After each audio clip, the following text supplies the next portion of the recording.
मित्रांनो, रात्री फोन हातात असतो, इंस्टाग्राम चालू असतं, व्हॉट्सॲपवर लोक ऑनलाईन दिसतात, पण तरीही मनात एकच प्रश्न येतो, माझ्यासाठी खरंच कोणी आहे का? लोकांच्या गर्दीत असूनही जर तुम्हाला आतून रिकामा वाटत असेल तर हा व्हिडिओ तुमच्यासाठी आहे. कारण आज मी तुम्हाला सांगणार आहे एकटेपणातून बाहेर पडण्यासाठी असे काही मार्ग जे तुमचं आयुष्य बदलू शकतात.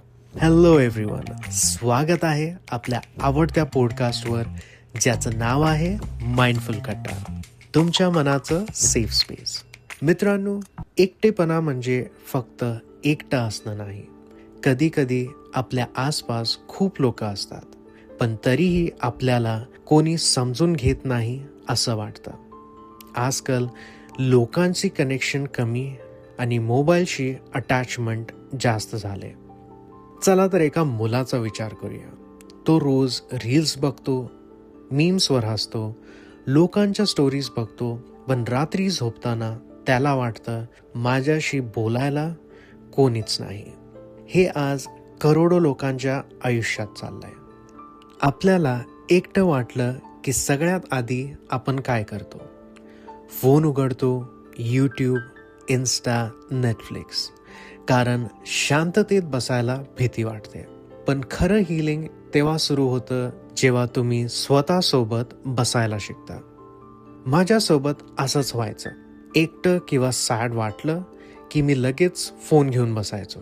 पण एक दिवस मी ठरवलं आणि फक्त 10 मिनिट फोन बाजूला ठेवला आणि डायरीमध्ये माझे थॉट्स लिहायला सुरुवात केली. त्यावेळी मला पहिल्यांदा माझेच थॉट्स ऐकू आले. कधी कधी आपण वाट बघत असतो की कोणीतरी आपल्याला मेसेज करेल, कोणी विचारपूस करेल, पण कनेक्शन बनवण्यासाठी पहिला स्टेप हा आपल्यालाच घ्यावा लागतो. मित्रांनो, बिझी राहणं आणि जिवंत वाटणं ह्यात खूप फरक आहे.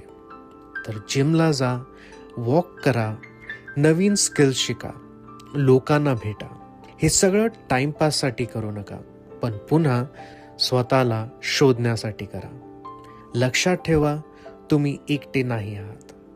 कदाचित आज कोणी तुमचं मन समजत नसेल, ह्याचा अर्थ तुम्ही महत्वाचे नाही असं होत नाही.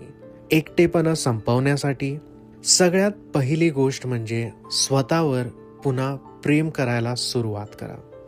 कारण जगातील सर्वात महत्वाची साथ ही स्वतःचीच असते. हा व्हिडिओ जर तुमच्या मनाला थोडासाही स्पर्श करून गेला असेल तर व्हिडिओ त्या व्यक्तीला नक्की शेअर करा ज्याला आज कोणाची तरी गरज आहे. माइंडफुल कट्टा चॅनलला लाईक, शेअर अँड सबस्क्राईब करा. कमेंटमध्ये नक्की सांगा जर तुम्हाला लोकांमध्ये असून सुद्धा एकटं वाटलं आहे का. तर पुन्हा भेटूया पुढच्या एपिसोडमध्ये आणि बोलूया एका नव्या विषयावर. Until then, stay safe and keep smiling.